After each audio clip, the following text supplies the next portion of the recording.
Hola a todos, bienvenidos a este nuevo video, el curso de Python con énfasis en Django. Y hoy día vamos a aprender un poco con lo que es la lectura de bases de datos y también lo que es la lectura de imágenes. ¿Vale? Bueno, para poder conectarse a bases de datos nosotros tenemos distintas herramientas, como por ejemplo lo que es la librería PyMySQL. También está la librería PsychoPG2 y está también la librería que se llama SQL Alchemy. En el caso de que tengas una base de datos tipo MySQL, la herramienta predilecta sería lo que es PyMySQL. Si tienes una base de datos Postgre, lo ideal sería utilizar una herramienta que se llama PsychoPG2. Y si tienes una herramienta que de repente te puedes tener en Oracle o en Sybase o cualquier otra base de datos, podrías utilizar algo que se llama el SQL Alchemy. No son las únicas herramientas, pero suelen ser las librerías que usualmente se usan más para conectarse a bases de datos. Bien, yo les voy a mostrar un poco cómo nosotros podemos conectarnos a una base de datos real. Bien, para eso vamos a suponer que en la base de datos tenemos un usuario, tenemos una contraseña y también tenemos un host que sería como la URL de conexión. Entonces, yo por acá, dentro de mi carpeta, tengo lo que son los distintos archivos que van a ser el host, el URL, perdón, el user y el password. Y bueno, lo que voy a hacer es leerlos, así como leo un archivo TXT. Básicamente, si leo un archivo TXT, aquí lo puedo guardar en una variable. Esta variable va a almacenar lo que son mis contraseñas. ¿Vale? Recuerden que la información que voy a trabajar la van a encontrar en el repositorio. Obviamente aquí no van a estar las contraseñas, pero si tienen una base de datos de prueba lo podrían hacer. ¿Cómo funciona entonces? Nada, después de que leemos esto, ¿cierto? Vamos a tener almacenadas lo que son nuestras contraseñas y después podemos importar lo que es la librería PyMySQL y dentro de esa librería tenemos una función que se llama connect. Esa función te va a pedir tres cosas básicas, que es el host, el user y el password. ¿Ya? Además, yo me voy a conectar a una base de datos tipo MySQL, así que el puerto predilecto sería el 3306. Cada base de datos tiene su puerto predeterminado.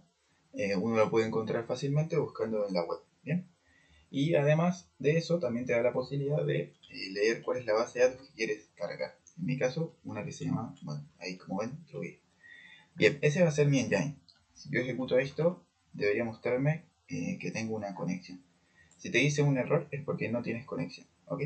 Así que, bueno, eso sería lo que es el caso de conectarse a bases de datos. Uno puede también utilizar esta funcioncita para encontrar ayuda sobre lo que hace el PyMySQL Connect. Ahí van a darse cuenta que les pide esto, que es lo mismo, pero también otras cosas como por ejemplo lo que son tiempos de espera, lo que son tiempos de lectura, tiempos de escritura mínimo, máximo, certificados SSL, bueno, en fin, hay una gran cantidad de opciones, pero los más importantes son los que les acabo de decir, estos cuatro y lo que es el puerto. Bien, bueno, ya después de que tenemos la conexión, tenemos que crear una función que nos permita leer cualquier tabla dentro de mi base de datos. Yo por aquí creo una pequeña función que recibe la conexión, que es lo que creamos, el engine, y recibe una query. ¿Qué hace? Primero, apunta hacia la base de datos. Eso se hace con base en la conexión. Este método cursor hace que la conexión que creamos apunte hacia la base de datos. Luego, voy a ejecutar una query. La query va a ser un SQL y ese execute va a ejecutarse. ¿Bien? El resultado de esa query voy a traer todos los registros con el fetch all. El fetch all es una forma de traerse todas las filas del resultado de la query y guardarlo en esto que es el result. Luego, lo que voy a hacer es, voy a quedarme con todo lo que son las descripciones del primer objeto de description, del cursor, perdón. El cursor tiene un método que se llama description y dentro de él trae lo que es las columnas y después las filas. Entonces yo me voy a quedar con todas las columnas y las voy a guardar aquí, en esto. Y voy a coger el resultado que viene en formato tuplas, ¿ya? Con todas las filas y sus valores respectivos y los voy a pasar a un data frame. El nombre de las columnas van a ser los que guarde acá y el resultado van a ser el montón de tuplas que representa cada fila. Bien, y esta query me va a devolver después lo que es el data frame que tiene el resultado de la query. Si de repente quieren tener una excepción, por si ocurre algún error, pueden utilizar este except y les dice, bueno, no sé, no pude hacer la conexión, ¿ya? Eso es una forma de tener una salida siempre. Bueno, ya con esto, entonces yo podría traer cualquier tabla, uno simplemente crea una query, así como esta, y después de eso, pues nada, utiliza la función, el engine y el query, ¿ya? Y eso devuelve en este caso la tablita con lo que nosotros en teoría necesitamos, ¿vale? Y bueno, eso sería básicamente ahí cómo avanzar la tabla. Y ese sería el proceso para leer, bueno, conectarse a base de datos, en este caso una base de datos MySQL. Bien.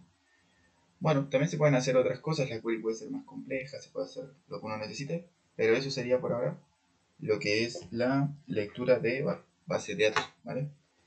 Ahora pasemos a lo que es lectura de imágenes. Bien. Para lo que son lectura de imágenes nosotros tenemos una gran cantidad de librerías. Yo les recomiendo que antes de hacer el proceso que les voy a mostrar, actualicen lo que es el pipe de Anaconda y de Python para que puedan instalar esta librería que se llama scikit-image. Esa librería es súper útil a la hora de lo que es lectura de imágenes y procesamiento, ¿ya?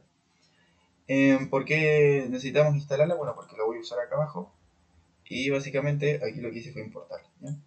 Yo tengo una foto acá que se llama Dogger Muffin, que es esta de acá, la podemos ver. Esa imagen quisiera leerla, ¿bien? Y también la van a encontrar acá en el repositorio, en el GitHub, el Dogger Muffin, aquí está.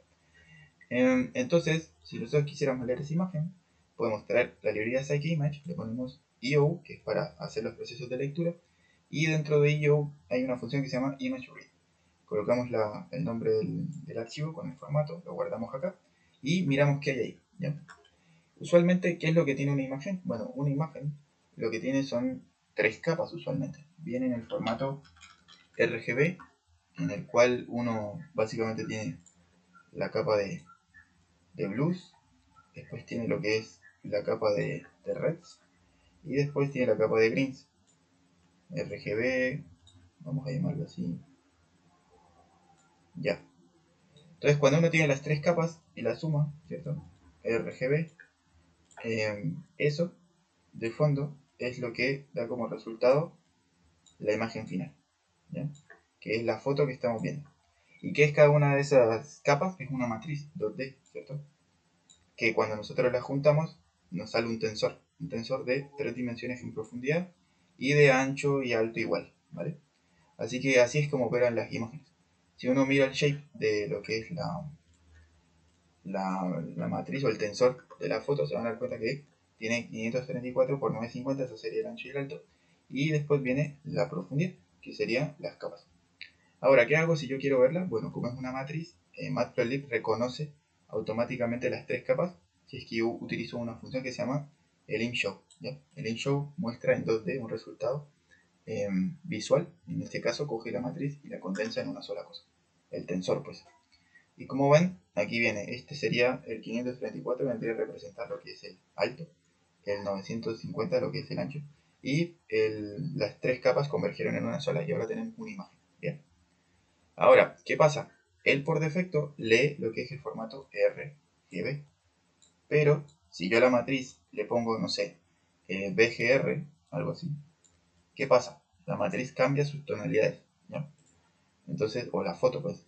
Por ejemplo, si hago un InShow, en este caso, bueno, aquí solamente voy a modificar lo que es la primera dimensión. Si yo quisiera modificar la primera dimensión, yo puedo entrar como cualquier arreglo o cualquier estructura tipo lista, en este caso es un NumPy array, pero si hago esto, de fondo lo que estoy haciendo es volteando la estructura en el eje, en el primer eje, que en este caso sería la altura. Y como ven, se refleja, ¿ya? Lo mismo podría hacer en la segunda dimensión. Si hago eso, bueno, ahí tendríamos las dos cosas rotadas, ya sea en el eje X y en el eje Y, ¿ya? Y también podríamos, bueno, modificar solo la segunda dimensión, que es lo que tengo por acá. Eso sería un efecto espejo, ¿no? Como rotarlo en este sentido, ¿no? Como hacer algo así en el eje horizontal. Ahora, ¿qué pasa si yo de repente modifico y lo que les decía? Si yo cambio el orden de la última dimensión, ya no sería RGB, sino sería BGR. Entonces, primero irá la capa de blues, luego la capa de greens y luego la capa de rojos. Cuando yo hago eso, fíjense que ahora la imagen tiene otro color, cambia su tonalidad, porque ahora lo predominante es el blue, ¿ya? Y bueno, esos serían procesos que uno puede hacer. También uno puede recortar. Uno, por ejemplo, sabe que hasta aquí hay un perrito y hasta aquí podemos hacer el corte para separar estas dos imágenes. Entonces, más o menos, uno podría decir, bueno, quiero coger toda la altura y quiero llegar hasta 500, ¿ya? En el eje X. Córtame eso y mírame qué sale. Entonces, si uno lo hace, bueno, ahí va a poder ver que precisamente solo sale el perrito. ¿Bien? Incluso uno podría reducir la resolución. Por ejemplo, aquí en este caso estamos cogiendo de 2 en 2 píxeles. Eso de fondo hace que la imagen pese menos, pero su resolución baja. ¿Bien? Entonces uno hace la figurita y mira cuál es el shape resultante. ¿Se acuerdan que antes era 500 y 580 y algo? Que era el shape de la matriz original y 900 algo. Bueno, ahora el shape se reduce, ¿cierto? Pero perdemos resolución. ¿Bien? Eso. Incluso nosotros podemos utilizar NumPy para filtrar lo que son los numeritos de la escala RGB. La escala RGB usualmente son numeritos que van entre 0 y 255, ¿sí? Entonces, cuando uno elige cualquiera de estos colores, de fondo se genera una tonalidad particular, ¿ya? Pero si yo de repente quisiera hacer un filtro sobre cualquier color, yo podría utilizar estos numeritos para quedarme con alguna cosa en particular, ¿bien? Yo, por ejemplo, acá me quedé con... Les voy a mostrar para que vean que es así. Si uno mira, por ejemplo, lo que son los valores de foto, son numeritos entre 0 y 255, ¿no? Cada uno tiene una tonalidad particular. Bueno, ¿qué pasa si yo quisiera, por ejemplo, quedarme con las tonalidades que son como mucho más rojas? Entonces, básicamente, lo que haría es coger todos los valorcitos que están por encima de un umbral bajo, por ejemplo, ¿sí? Reemplazarlos por 255, y en caso contrario, reemplazar por 0. Entonces, eso va a hacer que predomine la escala rojo, ¿ya? Y en este caso, si hacemos eso y miramos cuál es el resultado, ahí básicamente van a observar que sale lo que les decía, una tonalidad particular que uno desea, ¿ya? También es posible cambiar lo que son las tonalidades con lo que son los CMAPs. Los CMAPs son los formatos de los color bars. En el InShow, si tú haces esto, colocas CMAP, de fondo lo que está haciendo es colocando en una paleta de colores. Tú puedes colocar aquí color bar y con eso puedes ver a qué tonalidad corresponde cada color, ¿ya? Y esto que hice acá fue simplemente coger todas las filas, todas las columnas de la matriz y después en el tensor coger la segunda dimensión. Es decir, cogí solo lo que es la escala de Greens, ¿ya? Y la proyecté a través de este mapa de colores que es el jet.